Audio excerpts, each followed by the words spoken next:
అక్క వెళ్ళిపోయిందా స్కూల్కి? అక్క వెళ్ళింది. నువ్వు కూడా వెళ్తావా స్కూల్కి?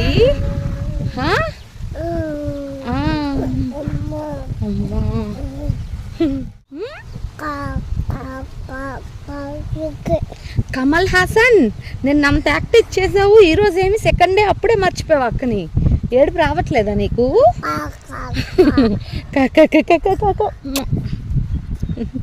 వెళ్ళిందా అక్క? రాజ్యాంగం అంతా నీదేనా ఇంట్లో? చెప్పు.